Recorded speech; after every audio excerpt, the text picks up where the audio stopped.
I've always loved hiking. There's something deeply satisfying about the solitude, the peace, the chance to disconnect from the chaos of everyday life. So, when I had a few days off, I decided to take a solo trip into the deep woods. I chose a remote forest area that I'd never explored before, packed my gear, and set off early in the morning. The first day was perfect. The weather was clear and the forest was alive with the sounds of birds and rustling leaves. I followed the trail, enjoying the quiet and the chance to clear my head. By late afternoon, I'd found a good spot to set up camp. I built a small fire, cooked dinner, and settled in for the night. It was on the second day that things started to go wrong. I woke up to find that the weather had turned. A thick fog had rolled in overnight, blanketing the forest in a dense white mist. I packed up my camp and set off, hoping the fog would lift as the day went on, but it didn't. It only seemed to get thicker, and I quickly lost sight of the trail. I tried to stay calm, telling myself I could always backtrack to the last known point, but the fog distorted everything. Trees that had seemed familiar now looked like strangers. I wandered for hours, trying to find the trail, but I only seemed to get more lost. The forest was eerily silent, the usual sounds of wildlife and whatnot muted by the thick fog. As night fell, I knew I had to stop and set up camp again. I found a small clearing and built a fire, hoping it would help me get my bearings in the morning. The fog seemed to absorb the light from the flames, casting everything in an eerie, diffuse glow. I ate a quick meal and tried to sleep, but I couldn't shake the feeling that I was being watched. I woke up in the middle of the night to the sound of footsteps. At first, I thought it was an animal, but the steps were too deliberate, too human. I grabbed my flashlight and shone it into the darkness, but the fog made it impossible to see more than a few feet. Then the footsteps stopped, and there was only silence. I didn't sleep much after that. The next morning, the fog was still thick. I decided to keep moving, hoping I would eventually find the trail or a landmark I recognized at least. As I walked, I couldn't shake the feeling that I was being followed. Every now and then, I would hear footsteps behind me, but whenever I turned around, there was nothing there. Around midday, I found something strange. A small makeshift shelter, built from branches and leaves, very rustic. It looked abandoned, but it was unsettling to find something like that so deep in the woods. I searched the area, but there was no sign of who had built it. I decided to keep going, but the sense of being watched grew stronger. As the day went on, I started to feel like I was walking in circles. The forest seemed to close in around me, the trees growing denser and more twisted. The fog was still thick, making it hard to see more than a few feet in any direction. I was exhausted, my legs aching from the constant walking. Just as I was about to give up and set up camp again, I saw a figure in the distance. It was just a silhouette in the fog, but it was definitely a person. I called out, but they didn't respond. I started walking toward them, but they seemed to move away, staying just out of reach. I followed the figure for what felt like hours, calling out, but they never answered, never slowed down. Eventually, I lost sight of them altogether. I was alone again, the forest silent around me. I set up camp, feeling more lost and hopeless than ever. That night, I woke up to the sound of whispering. It was soft, barely audible, but it seemed to come from all around me. I sat up, my heart pounding, and shone my flashlight into the darkness. The whispers stopped, but I couldn't shake the feeling that I wasn't alone. I decided just to stay awake, keeping my flashlight and a makeshift weapon, a sturdy branch, close at hand. The whispers started again, growing louder and more insistent. I still couldn't make out what they were saying, but somehow they filled me with a sense of dread. Once more, I played my flashlight into the darkness, and that's when I saw them. Figures, just at the edge of the clearing, barely visible in the fog. They were tall and thin, their faces obscured by the mist. They just stood there, watching me, whispering amongst themselves. I gripped the branch tightly, trying to convince myself that it was just my imagination. But then, one of the figures moved closer, stepping into the light of the fire. Its face was pale, with eyes that seemed to glow in the darkness. It reached out a hand, beckoning me. I stumbled back, my heart racing. The whispers grew louder, more insistent, filling my head with a cacophony of voices. I had to get away. Grabbing my pack in one hand and the branch in the other, I bolted from the clearing, plunging into the dense forest. The fog seemed to close in around me, and the whispers followed, echoing through the trees.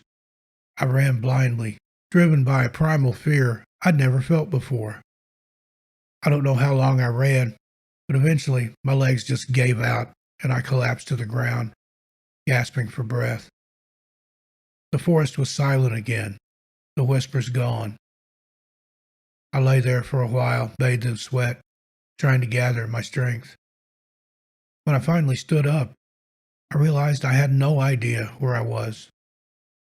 The fog was still thick, and the trees all looked the same. I started walking again, hoping to find some sign of other people or civilization. But as the hours passed, the sense of being watched returned, stronger than ever now. I kept seeing movement out of the corner of my eye, shadows flitting between the trees. Every time I turned to look, there was nothing there. By late afternoon, I was completely disoriented. My water was running low, and I hadn't eaten since the previous night. I found another small clearing and decided to set up camp, even though the thought of spending another night in the woods filled me with dread and terror. As I gathered wood for a fire, I noticed something strange. Carved into the bark of a nearby tree were symbols, crude and unfamiliar. They looked ancient, like something from a long-forgotten ritual. I shivered, the hair on the back of my neck standing up. I left the tree and returned to my camp, trying to ignore the feeling of eyes on my back. That night, the whispers returned, louder and seemingly more menacing. I sat by the fire, clutching my branch, and tried to block them out, but they seemed to burrow into my very mind, filling me with a sense of impending doom. Then the figures appeared again, standing just beyond the light of the fire, their eyes glowing eerily in the darkness. Again, one of them stepped forward, and I could see the face clearly. It was the same pale face I had seen the night before, but this time it was smiling. A twisted, malevolent grin that sent chills down my spine. It reached out a hand, and the whispers grew deafening. I couldn't take it anymore. I grabbed my pack and ran, not caring where I was going, just needing to get away. The whispers followed me, though, the figures moving through the fog like wraiths. I stumbled through the forest, my flashlight beam cutting through the darkness, but revealing nothing. Eventually, I tripped over a root or something and fell, my flashlight skittering away into the darkness. I lay there, panting, the whispers closing in around me. Then the figures appeared, circling me, their eyes glowing with unnatural light. I closed my eyes, waiting for the end. But then, just as suddenly as they'd appeared, they were gone. The forest was silent again, the fog beginning to lift. I lay there for a while, trying to make sense of what had happened. When I finally stood up, I saw a faint light in the distance. I stumbled toward it, my legs weak and my mind reeling. As I got closer, I realized it was a cabin, old and weathered, but nonetheless a beacon of hope in the darkness. I reached the door and pounded on it, praying someone was inside. The door creaked open, and an old man stood there, his face lined with age and worry. He took one look at me and pulled me inside, locking the door behind me. I collapsed into a chair, my body shaking with exhaustion and fear. The old man gave me water and listened as I told him what had happened. His face grew pale, and he nodded slowly. "You're lucky to be alive," he said. "The forest is cursed. Those figures you saw, they're the spirits of those who got lost and never found their way out."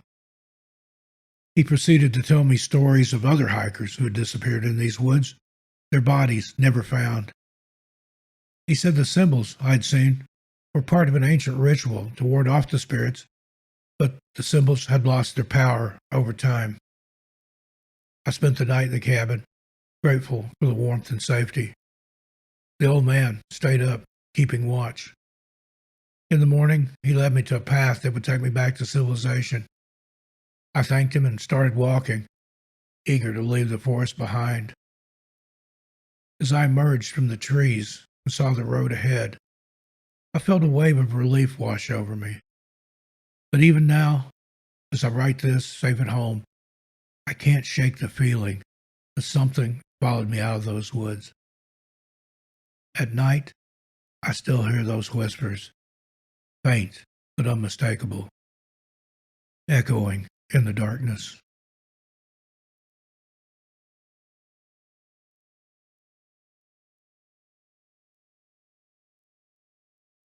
Hiking was my greatest obsession, my escape from the chaos of everyday life.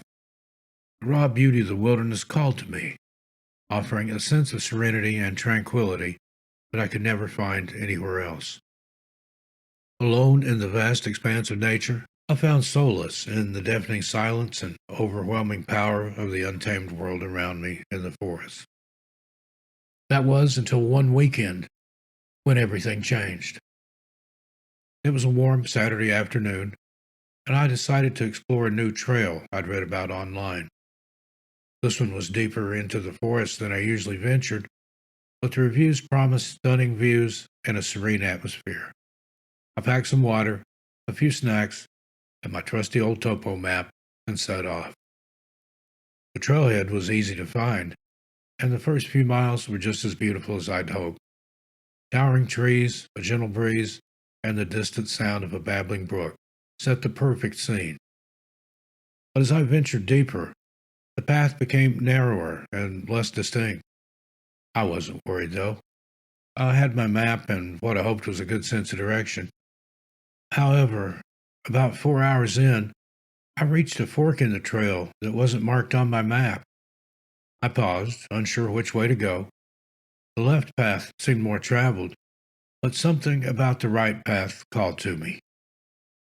Against my better judgment, I chose the path less traveled. The further I went, the stranger things got. The trees seemed older, their trunks twisted and gnarled. The air grew cooler, and an eerie silence fell over the forest. No more bird song, no rustling leaves, just an oppressive, unnatural quiet. I checked my map again, but it was no help. I had no cell service, so GPS was out of the question. I pressed on, hoping to find some landmark or sign or trail marker that could guide me back. After what felt like hours, I stumbled upon a small clearing. In the center of that clearing stood an old, dilapidated cabin. Looked like it hadn't been touched in decades. The windows were broken, the door hung off its hinges, and the wood was rotting. I felt a chill run down my spine, but curiosity got the better of me. Maybe I could find something inside to help me get my bearings. I pushed the door open, the creaking echoing through the silent woods. Inside, not surprisingly, the cabin was dark and musty. Dust motes floated in the beams of light that managed to break through the cracks in the walls. There was a table with an old oil lantern on it and a few pieces of broken furniture scattered about. As I stepped further inside, I noticed some strange symbols carved into the walls. They were unlike anything I'd ever seen. intricate patterns that seemed to swirl and twist in ways that made my eyes hurt. A sense of unease settled over me, but I just couldn't look away. Then I heard it, a faint, almost imperceptible whisper. I spun around, heart pounding, but saw nothing. The whisper grew louder, more insistent. It felt like it was coming from all around me. I backed toward the door, but before I could reach it, it slammed shut with a deafening bang. Panic set in. I rushed to the door and tried to pull it open, but it wouldn't budge. The whispers suddenly became a chorus of voices, overlapping and echoing in the small space. They were speaking in a language I didn't understand, but the tone was unmistakable, angry, malevolent. I turned and saw movement in the shadows in the corner. My breath caught in my throat as a figure emerged from the darkness. It was a woman, or at least it had been once upon a time. Her face was gaunt, her eyes hollow and lifeless. She wore a tattered dress, and her hair hung in matted clumps. She stared at me, her mouth moving in sync with the whispers, but I still couldn't understand the words. I felt their meaning, though, deep in my bones. She was either warning me or threatening me. I had to get out. With a sudden surge of adrenaline, I slammed my shoulder into the door, again and again. On the third try, it gave way and I stumbled out into the clearing. The whispers followed me, growing fainter as I ran. I didn't stop until I was deep into the woods again, the cabin far behind me. But it was as if the forest had somehow changed. Now the trees were even more twisted, the air even colder, and it felt like I was being watched. Every rustle, every snap of a twig sent my heart racing. I was hopelessly lost. Night fell quickly, and I had no choice but to find somewhere to rest. I found a large tree with a hollowed out base and crawled inside, hoping it would provide a little bit of shelter. The forest was pitch black, and the silence was suffocating. I must have drifted off at some point because I woke to the sound of footsteps outside my makeshift shelter. They were slow, deliberate. I held my breath, straining to hear. The footsteps stopped right outside the hollow of the tree. I could hear breathing, slow, heavy, labored. Then a voice, a whisper, just like in the cabin. It was closer now, right up next to my ear. You shouldn't have come here. My blood ran cold. I wanted to scream, to run, but I was paralyzed with fear. The footsteps began again, moving away this time, thankfully. I waited, counting each second, until the sound faded into the distance. I emerged from my little hiding spot at first light, my limbs cramped and stiff and sore. Exhausted but driven by fear, I forced myself to keep moving. The forest seemed to shift around me, paths twisting and turning in impossible ways. I was disoriented. My once good sense of direction was completely gone. Hours passed, or maybe days. I totally lost track of time. The whispers, though, they never stopped. Sometimes they were far off, other times right beside me. But they were always there, gnawing at my very sanity. I came across another clearing, much like the one with the cabin. This one had something entirely different, though, an old, overgrown graveyard. The headstones were worn and cracked, some toppled over, others barely legible. As I wandered among them, I noticed something that made my stomach churn. Each headstone bore a symbol, the same intricate patterns I'd seen in the cabin, and each one had a name, names that felt strangely familiar. My heart dropped when I saw the last headstone. It had my name on it. I stumbled back, tripping over roots and fallen branches until I was out of the graveyard. I didn't stop running until my lungs burned and my legs gave out beneath me. I collapsed in a heap, gasping for breath, tears streaming down my face. I was trapped in a nightmare, a place that defied logic and reason. I didn't know how I'd gotten here, or worse, how to escape. All I knew was that I couldn't stay still. The whispers were closing in, the forest closing around me. I wandered aimlessly, my mind fraying at the edges. I saw things in the shadows, figures that darted out of sight when I turned to look, eyes that glowed in the darkness. I heard voices, not just whispers now, but cries and screams echoing through the trees. Then I saw her again, the woman from the cabin. She stood at the edge of a small stream, her hollow eyes fixed on me. She raised a hand, beckoning me to follow. I didn't want to go, but something compelled me. I was too tired and too weak to resist. Through the darkened forest, I followed her along the stream, through the twisted, gnarled trees. The path was narrow and treacherous, but she seemed to move effortlessly, almost gliding over the uneven ground. As we walked, the whispers around grew louder, more urgent. We reached yet another clearing, this one dominated by a massive tree. Its trunk was blackened and scarred, its branches twisted in unnatural shapes. The woman stopped at the base of the tree and turned to face me.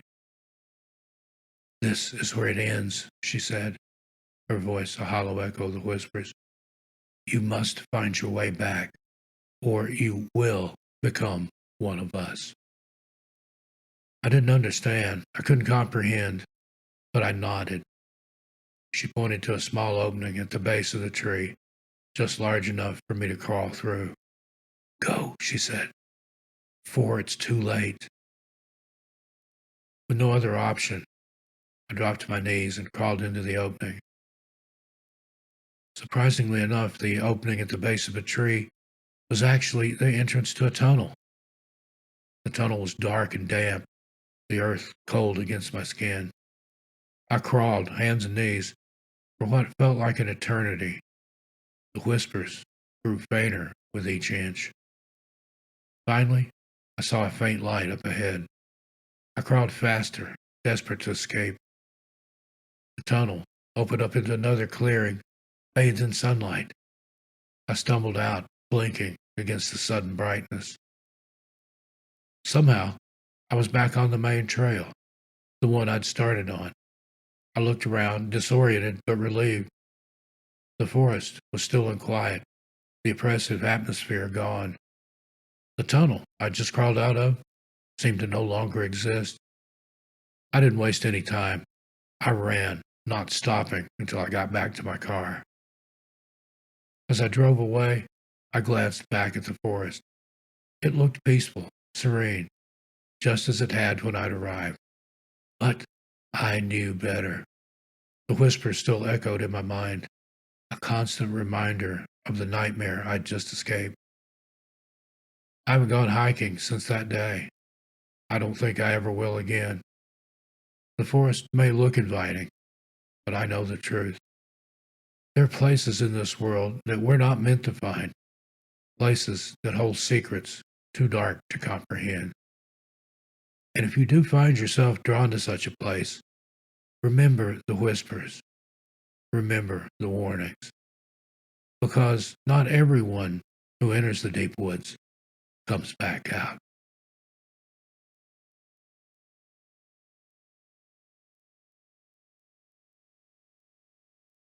I should have never ventured off the trail that day. If I just followed the marked path through the dense forest like I was supposed to, I wouldn't have gotten lost, and I wouldn't have seen those things. My friend Kyle and I were supposed to just be taking a short day hike, a peaceful nature break from our busy college lives. The trail through the massive state park was only about 5 miles long, fairly marked, and rated as an easy walking path. It should have been a simple couple of hours in and out of the beautiful woods. No big deal at all. But Cal and I have never been great at following rules or directions. When we reached a little offshoot from the main trail that looked like it went deeper into the untouched forest, Our idiotic curiosity got the best of us. If only we had just kept walking the right way. Let's check this way out. Might be a cool view or something, Kyle had said with a mischievous grin before bounding off the trail without giving me a chance to argue. I shouldn't have followed him. But, like always, I caved and trailed my adventurous friend. However, it didn't take long for us to get disoriented out there in the maze of towering trees and thick foliage, with no clear path to guide us. After about half an hour bushwhacking, we both realized we had no idea which direction we'd come from or how to get back to the actual trail. Of course, my phone had no service, and Kyle's was dead, as usual. Despite my rising panic at being lost in the middle of nowhere, Kyle remained his typical nonchalant self. He insisted we just need to walk it off, as he said, until we found something familiar. So we wandered aimlessly, losing track of time as the afternoon shadows grew long and the forest grew eerily silent around us. At some point, we reached the bottom of a deep ravine with steep, rocky sides all around us, clearly not part of any hiking trail. The narrow path at the bottom squeezed between the damp, mossy crags and felt almost like being underground, despite the slivers of sky peeking through the canopy of twisted branches high above. That's when we started hearing things, strange clicking and shuffling sounds that seemed to be coming from the shadowy crevices all around us. Just as we were about to turn back the way we'd come, the noises intensified into a series of hair-raising shrieks that made my blood run cold. "What the hell was that?" Kyle hissed under his breath, his casual demeanor finally morphing into fear. Before I could respond, a dark, sinewy form, about the size of a dog, slithered out of a crevice in the ravine wall ahead of us. This was like no dog I'd ever seen. Perched on multiple spindly limbs, the gangly creature opened its circular mouth in another round of deafening screeches that echoed endlessly off the narrow rock walls surrounding us. Kyle and I stumbled backwards in shock, only to run straight into two more of these hideous beasts emerging from the ravine floor behind us. Trapped between these twitching, shrieking horrors, we flattened ourselves against the cold stone as they crept closer, their repulsive forms fully emerging into the fading daylight. Despite their almost insect-like body shapes with multiple legs and grasping arms, these things bore distinct humanoid faces. If a human's face could look like it was melting into a snarling, fanged mouth straight out of a nightmare. Milky eyes devoid of pupils locked on us, and spindly hands tipped with jagged claws reached out hungrily. Kyle let out a primal scream of terror and panic, snapping me out of my horrified trance. We turned and bolted blindly down the ravine path, splashing through shallow puddles and scrambling over rocks as the aberration screeched and gave chase. The unstable stone path twisted and turned erratically between the craggy ravine walls, at times forcing us to press our bodies against the slick rock faces as we squeezed through narrow openings. The shrieks and pitter-patter of those things' scuttling footsteps echoed all around us, making it impossible to tell which way they were coming from in the disorienting darkness. As if being pursued by these relentless horrors wasn't terrifying enough, we soon struck a dead end at what appeared to be a sheer cliff face. The ravine abruptly cut off into nothingness. Standing hopelessly at the precipice, our only options were to turn and fight those shrieking beasts, or try to climb the treacherous, steep, rocky walls that loomed on both sides of us. We chose to climb. I've never felt such raw panic and desperation as when I was clawing at the crumbly stone, struggling to find footholds as the unearthly howling closed in behind us. Every second felt like it could be our last. I dared not look back, instead focused only on hauling myself up the unstable incline until my palms were shredded and raw. I finally reached the top, legs trembling like a newborn deer as I tumbled onto the loamy forest floor. I whipped around, terrified that those shrieking horrors had followed me up, but there was no sign of them. nor was there any sign of Kyle. From above the edge, I could just make out his desperate pleas for help from far below as the shrieks intensified. Kyle! I screamed with every ounce of air in my lungs. Over and over, his name tore from my throat until my voice was a hoarse rasp. But the only response was the sickening shrieks and sounds of an all too human struggle far below. Trust me, I wanted nothing more than to jump back into that hellish ravine and at least try to save my friend. But my body was paralyzed, frozen by fear and shock. A primal voice in my head warned that going back would only seal my doom.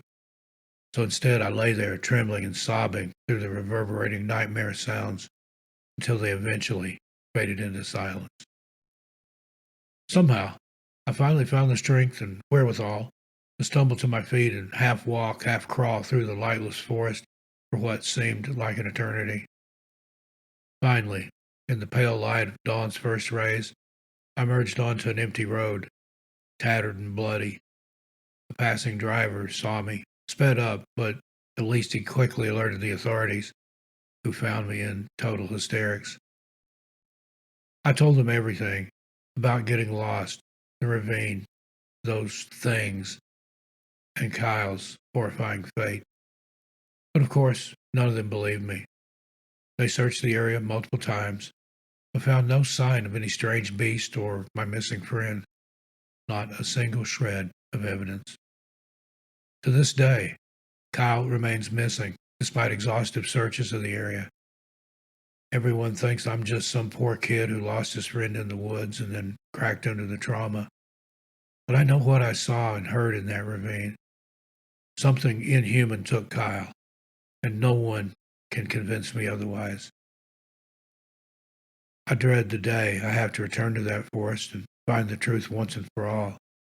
But even more, I dread what I might uncover if I do find the nightmarish source of those shrieking wails in the shadows. I have to know. I just have to know.